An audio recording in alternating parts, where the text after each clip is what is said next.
warm welcome back to the Forensic Detailing channel, guys. How you all doing? I just thought I'd show you something really cool. One of my patrons gave me a heads up on this.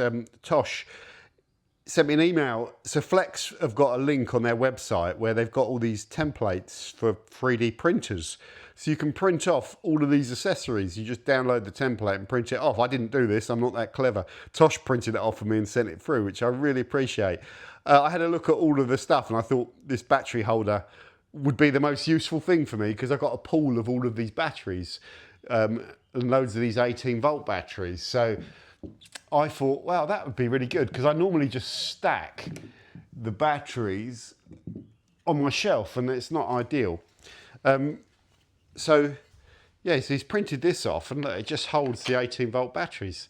It's just a nice way to grab them and get them rather than pile them on top of each other. So you're going to watch me install it, which will be fun. I'm just going to do it by eye. This whole tool rack is done mainly by eye. I've checked that there's enough room to get the battery out. If there's a battery in, there is. So I'm just going to pop it roughly about there. Oh, let's position it on the wall first. Right there should be good. Just sanity check that. Sanity check. Yeah, I can get that battery out, yeah. So that's a good place, and it's central to the battery chargers. So that looks level enough to my eye. Yeah, that'll do. Maybe a little bit lower there. So let's pop in. So I'm just using a little countersunk screw that seems to be the right thickness for this board.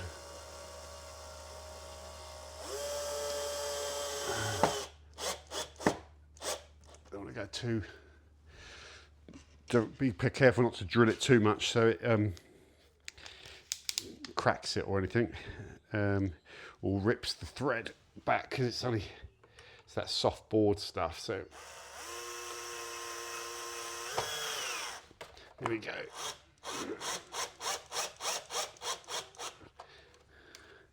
Yeah, I don't want to go too hard on that. Let's just make sure those screws, sorry, I'm blocking your view. Make sure those screws don't stop it. No, they don't. And yeah, like I say, I can get that battery out and get it put in without, I should really lock that in a bit so it doesn't lift, but it's not the end of the world. So there, look at that. That's really cool. That sort of stuff just gives you a weird sort of sense of satisfaction. It's a little bit of order in the chaos of life. It was my design for that was just a little bit of wood that I just drilled in the side, but that's much better. Yeah, that frees up more space on my little shelf now, so I'm not forever knocking these off. So I can put these in a nice little tidy row, and oh, see what I mean?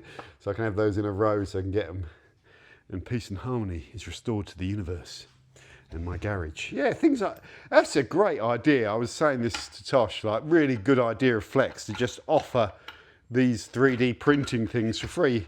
You know, how many businesses offer you anything for free? So they've obviously someone designed all these. Someone at Flex has designed a whole load of things, and there's some other useful ones as well. There's battery holders for the 10.5, which would be useful, but I do have limited space, so I don't know, you know, there's limited things I can put on, but there's some other little tool holders and clips for tools and stuff like that, like holders for the polishers that you can put on buckets and things. And yeah, I just thought it was really interesting. It's that 3D printer is an incredible technology when you think of it, that you can generate things like that. That's 3D printing at its absolute best, isn't it? That you can actually print. You can print. I'd never have thought you'd ever be able to print anything 3D. So clever, that technology. Yeah, so that's all good. What else is going on at the moment? I was talking about Surfx price rises on the channel the other day, and after that video, it just dawned on me, just go and buy a couple. So I went and bought two before there was still a few places selling it at the original price. So those two jerry cans will mix down to 100 litres at 1 to 10, which is about as strong as that's as weak as I need it to go. You know what I mean? I don't ever use it neat or beyond 1 to 10. So that is 100 litres of chemical there, which is going to last me a couple of years easily. I do go through it as I talk about, but that will, if I'm a bit more careful with it, and I've got another 2.5 litres, I've got like maybe 3 or 4 years worth of water-based degreaser there. So that's another reason I'm not so worried about it going up in price now.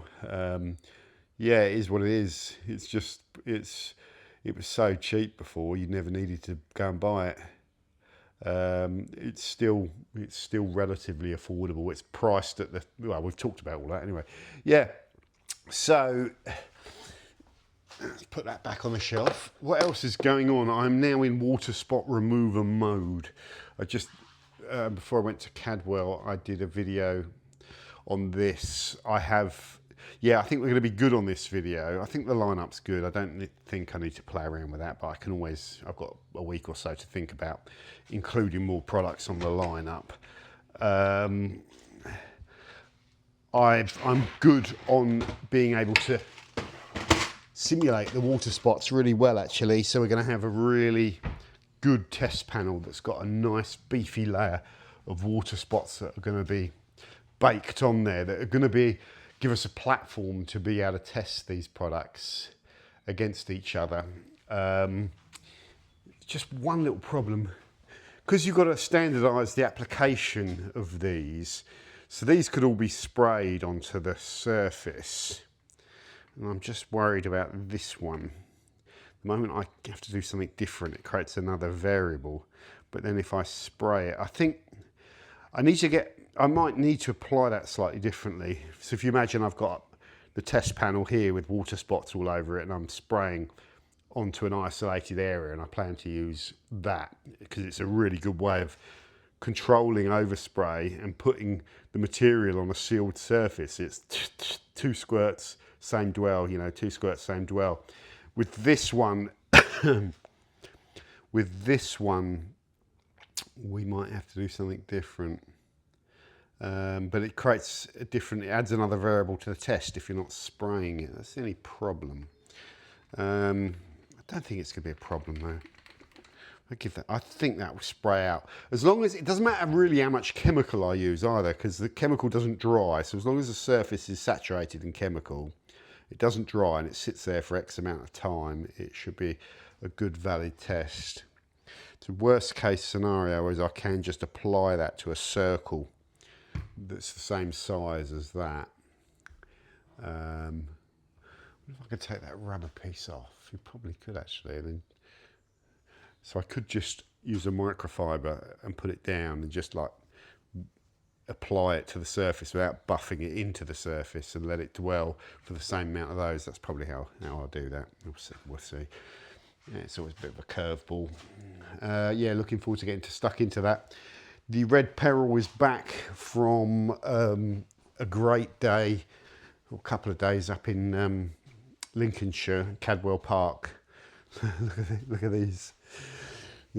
Well, it's probably hard to see. These are really, really need a clean, and you want to get that off sooner rather than later. And like we're on the track, like you get the old. I've got a meatball of rubber on this rubber. But the car. Yeah, so it's really sort of contaminated, dirty. It's really contaminated.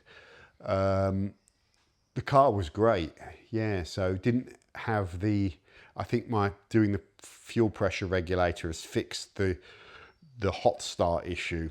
After even a stonking run, you'd come back and leave it and it would start and it'd be fine. Yeah, so I think the fuel pressure regulator was causing me some problems. Yeah, the car was amazing, really good. So that's where we are with all this. I need to probably do this sooner rather than later, so that doesn't all bake on all that brake dust and all that contamination. It can etch the paint as well, the bug splatter. So sooner rather than later, I might do a cleaning video with Fat Newt on this, because I think spraying all of this on, letting the Fat Newt dry on the bodywork, but then blasting off the wheels and going back in and cleaning the wheels with fallout remover is always good after track day.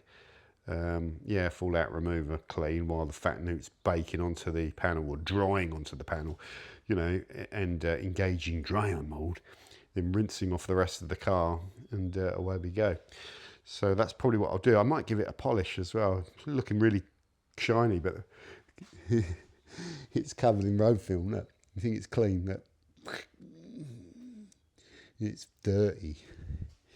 Yeah.